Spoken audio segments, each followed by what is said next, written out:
Good morning, dear students. Welcome back again with a new session of Science 1 Standard 9, lesson number 12, study of sound. The sound is a form of energy which creates a sensation of hearing in our ears. Energy is in the form of waves. So, when the sound is created, a wave is formed, and that wave reaches to our eardrum, and we feel the sensation of hearing the sound. The medium is necessary for the propagation of the sound waves. In order that sound should move from one place to another, a medium is required. Now here the medium is air. Medium can be either water, it can be solid or liquid or gas. In the absence of medium, sound cannot travel or propagate. Sound waves gives rise to the chain of compression, that is place of higher density. You can see in the diagram there is a change in density, high density and low density is formed. So compression implies higher density and rarefaction implies lower density in the medium. The particles of the medium oscillate about their central or mean positions in a direction parallel to the propagation of the wave. Such waves are called as longitudinal waves. So here see the condition what they have said. The particles of the medium oscillate about the central or mean position, direction parallel to the propagation of the wave. Here they have mentioned that direction parallel to the propagation of the wave.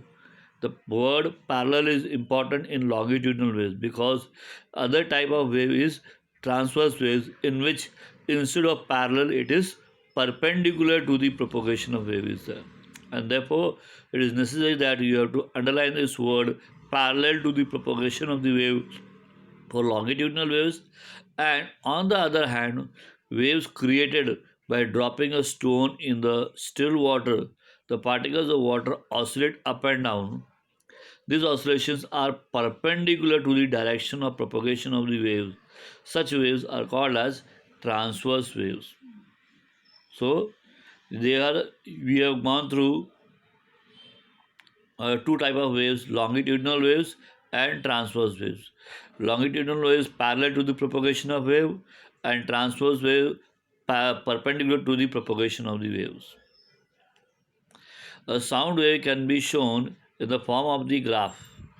At any moment during the propagation of sound wave, we would find alternate bands of compression and rarefaction. So again here the second diagram below here, alternate compression and rarefaction is there. There is dark bands and light bands are there. Now below that the graph is being drawn. So it can be expressed, the sound wave can be expressed in the form of graph also, it can be expressed in the form of dark and light bands. So bands of compression and rarefaction of the medium, the bands of greater and lesser density. Figure 12.1a shows the changes in the density, while figure B shows the changes in the pressure. The change in density or pressure are shown in the form of graph in figure C. So here all three, density, pressure and graph, in all the three form the waves are being expressed. Now there are certain terms which are used in order to explain these sound waves, so we should be familiar about those terms. So one of the term is called as wavelength. The name itself suggests length of the wave. So the wavelength of sound waves is indicated by Greek letter lambda, while its frequency is indicated by nu sign and nu. So here wavelength, the length of the wave is called as wavelength. That is the simple meaning of wavelength. Now amplitude, which is the maximum value of pressure or density, is indicated by capital letter A.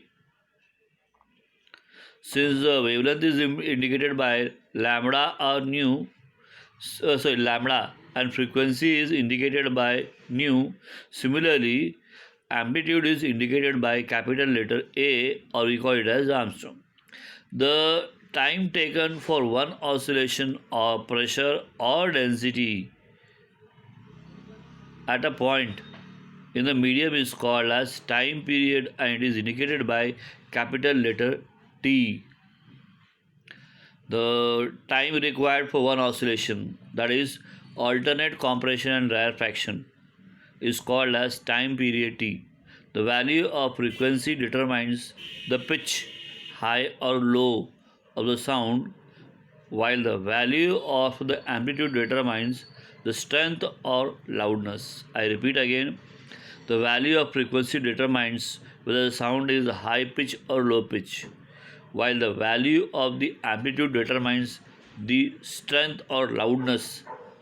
Loudness is there, low is there, that is indicated with the help of the amplitude. Now, velocity of sound. Now, to determine the velocity of sound, there is a formula. First of all, we'll define the velocity of sound. Distance covered by a point on the wave. For example, the point of highest density or the lowest density in unit time is the velocity of sound wave. Now, the formula for the velocity is distance upon time, that we have already studied in the earlier class.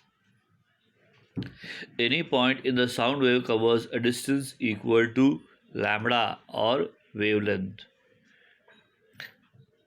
in time t, that is time period. Thus, the velocity of sound is given by velocity equals to distance covered is wavelength, and the time required to cover the distance is time period. So, wavelength is implied by the symbol lambda, and time period is implied with the help of the capital letter T. But we know that 1 upon T, that is reciprocal of period, is called as nu, or that is called as frequency. Therefore, we can write the velocity of sound is equal to mu into lambda. So, thus, the velocity of sound is equals to wavelength into frequency.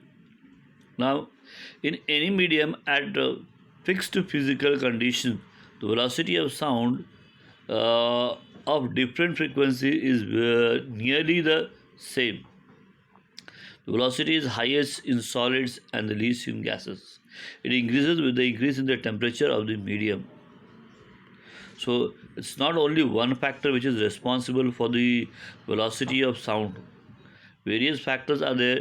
Now, here, with the help of this table, it gives clear indication that the velocity of sound is maximum for solid, then for liquid, and the least for the gases.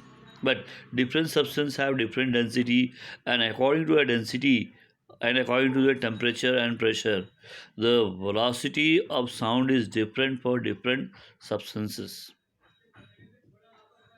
Now, what are the factors which are affecting the velocity of sound in a gaseous medium? Generally, our medium for hearing the sound is nothing but the air. So, in that air, various factors are there, like temperature, density, molecular weight, etc. So, we are going to discuss about what are the factors which are affecting the velocity of sound. Now, velocity of sound in gaseous medium. The velocity of sound in the gaseous medium depends on the physical condition, that is the temperature, the density of the gas, and its molecular weight. So, first of all, we are going to discuss about the temperature. The velocity of sound is directly proportional to the square root of the temperature of the medium. This means that increasing the temperature 4 times doubles the velocity. Means if you increase the temperature 4 times, the velocity will be double of that. So, for example, if the temperature is 16, the velocity will be 4. If the temperature is 25, velocity will be 5. So, approximately that way it is being done. Now, here it is symbolized by the formula here. Velocity is directly proportional to the square root of t. So, whenever we remove the variation sign, some constant letter is being used, and that constant letter is signified with the help of some of the other later that we are going to discuss in the higher standard. Now, density is represented by rho. The velocity of sound is inversely proportional to the square root of the density. Thus, increasing the density 4 times reduces the velocity to its half. So, if density is 4, so what will be the velocity? Square root of 4 is 2. So, velocity will be half of it. And therefore, it is mentioned that the the velocity of sound is inversely proportional to the square root of the density. And the third factor which is affecting the velocity of sound is molecular weight. The velocity of sound is inversely proportional to the square root of the molecular weight of the gas. Thus, increasing the molecular weight 4 times reduces the velocity to half of its value. So, velocity is inversely proportional to the reciprocal of the square root of the molecular weight. So these are the factors which are affecting the velocity of sound. Now, in order to explain this, they are given here an example. The molecular weight of oxygen O2 is 32, while that of hydrogen H2 is 2. So proved that under the same physical condition, the velocity of sound in hydrogen is 4 times that of oxygen. For a fixed temperature, the velocity of sound does not depend upon the pressure of the gas. Now, um, the sound has different wavelength. Now, these wavelength uh, reflects or which help us to know whether we are able to hear the sound or not. Now, the capacity of human being to hear the sound depends upon here. It is expressed in the form of hertz wavelength.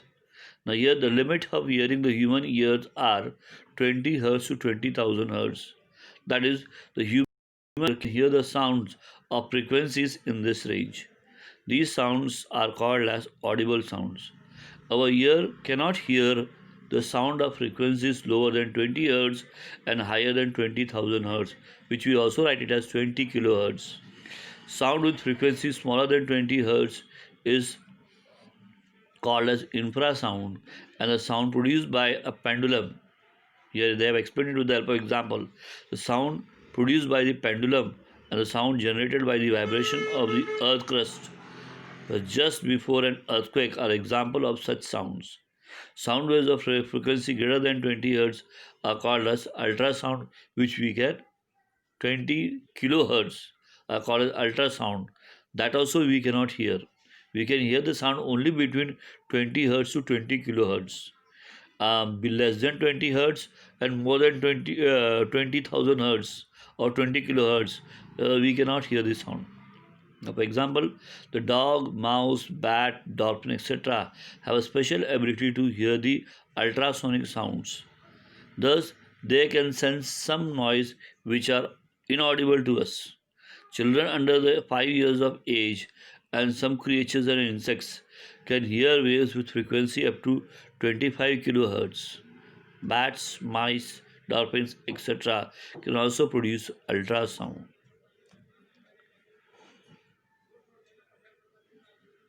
Now, ultrasound, you might be knowing about bat. They can produce ultrasonic sound.